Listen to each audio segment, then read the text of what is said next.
నమస్తే, welcome to Aadya TV. ప్రస్తుతం తెలంగాణ రాష్ట్రంలో హాట్ టాపిక్గా ఉన్న సిచ్యువేషన్ కేటీఆర్ అరెస్ట్ వైపు రాష్ట్రం అంతా చూస్తున్న తరుణంలో బక్క జడ్సన్ ఒక సంచలనమైన విషయాన్ని బయట పెట్టడానికి మనతో పాటు ఉన్నాడు. మాట్లాడదాం. అన్న నమస్తే. అన్న నమస్తే బ్రదర్. అన్న చెప్పండి, క్విడ్ ప్రాకో అసలు ఏంది? క్విడ్ ప్రో అనేది మొట్టమొదటిగా ఉమ్మడి ఆంధ్రప్రదేశ్లో ప్రసిద్ధికి ఎక్కింది జగన్మోహన్ రెడ్డి అరెస్ట్ అప్పుడు. తెలంగాణలో వచ్చిన తర్వాత ఇప్పుడు రేవంత్ రెడ్డి గారు ముఖ్యమంత్రి అయింది. దీని ఒక పదం అనేది బాగా ప్రాచుర్యమైంది. నేను 7వ తారీఖు నవంబరు 2024 కంప్లైంట్ ఇచ్చిన ఈడీకి, స్టేట్ విజిలెన్స్కు. ఏమని ఇచ్చినానంటే, ఇక్కడ మన కోడంగల్ లిఫ్ట్ ఇరిగేషన్ ప్రాజెక్టు దాదాపు 4,350 కోట్ల వర్క్ ఉంది. దానిపైన పెద్ద స్కామ్ అవుతుంది. అది రాఘవ కన్స్ట్రక్షన్స్కు, మెగా కన్స్ట్రక్షన్స్కు ఇద్దరు కూడా కేక్ కట్ చేసి ఇద్దరు కట్టించిండ్రు. దీనిపైన మీరు విచారణ చేసి వీళ్ళపైన మీ చర్యలు తీసుకోవాలని చెప్పేసి నేను వాళ్ళకు విన్నవించుకోవడం జరిగింది. కానీ తర్వాత జరిగిన పరిణామం ఏంటంటే, L1 అంటే మొదటి విడతగా 1,134 కోట్ల 62 లక్షల రూపాయలతో ఫస్ట్ టెండర్ పిలిచిండ్రు. అందులో L1 Raghava constructions, L2 mega constructions, అందులో L&T పాల్గొన్నది, మరియు నాగార్జున కన్స్ట్రక్షన్ కూడా వచ్చింది. వీళ్ళిద్దరిని కూడా మరి ఇంతలో ఎగరగొట్టిండ్రు. ఏది మన టెక్నికల్ రీజన్ చూపించి వాళ్ళిద్దరిని L&T అనేది. మరి మెగా అనే దానికి ఏం అర్హత ఉన్నది? శంఖశీల ప్రాజెక్టులా గోడ కూలిపోయింది. అందులో బ్లాక్ లిస్ట్ ఎక్కిచ్చిండ్రు అక్కడ ఇంజనీర్స్ కమిటీ. ఈయన బ్లాక్ లిస్ట్ ఎక్కేలా ఇంకే వర్క్ ఇవ్వద్దన్నారు. అసొంటోడు L2 వచ్చిండు, L1 వచ్చిండు. సరే, ఎంత వేసిండు మరి వీళ్ళు టెండరు? ఎక్సెస్ రాఘవ అనేటోడు 3.9 వేసిండు, మెగా అనేటోడు 4.9 వేసిండు. అంటే ఇద్దరికి ఒక 1% తేడా. మళ్ళా వర్క్ రాఘవకు వచ్చింది, పొంగిలేటి శ్రీనివాస్ రెడ్డి వాళ్ళ వర్క్ కంపెనీకి వచ్చింది. L2 మన నెక్స్ట్ ప్యాకేజ్ 2 ఎంత? 1,126,000 అంటే 1,126.85 కోట్ల రూపాయలకు రెండో ప్యాకేజ్.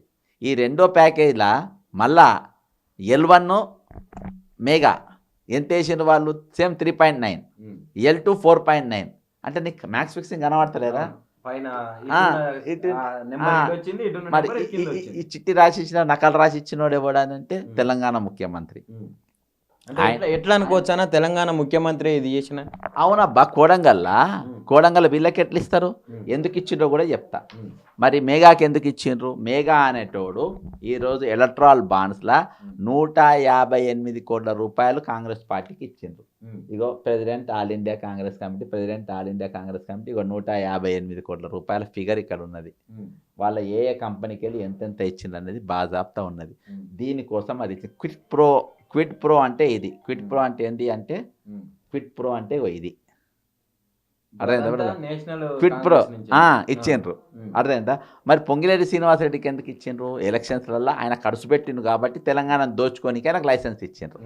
వీళ్ళిద్దరు కూడా అక్కడ ఇచ్చిండ్రు. Quid pro original quid pro అంటే నేను సాక్ష్యాలు ఎగ్జాంపుల్తో సహా నేను చూపెడుతున్నా ఇక్కడ, అర్థమైందా? వాట్ ఈస్ క్విడ్ ప్రో, అది ఎట్లెట్లా జరిగింది, ఎవరికెందుకు వర్కులు ఇచ్చిండ్రు, వర్కులు ఇవ్వాలి దాని కారణాలు ఏంది, ఇగో ఇవి బిల్లులు రసీదులు ఇవ్వడానికి.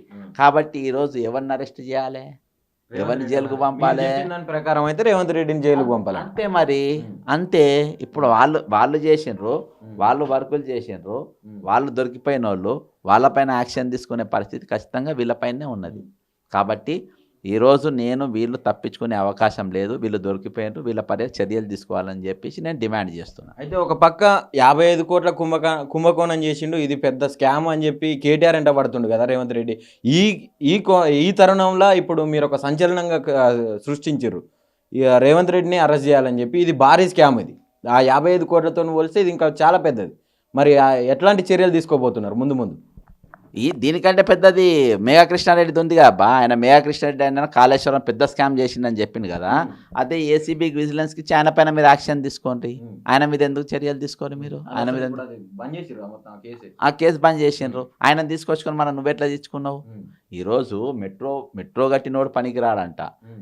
ఏది మీకు పెద్ద పెద్ద ప్రాజెక్టులు కట్టిన ఎల్ఎన్టీ పనికిరాదంట.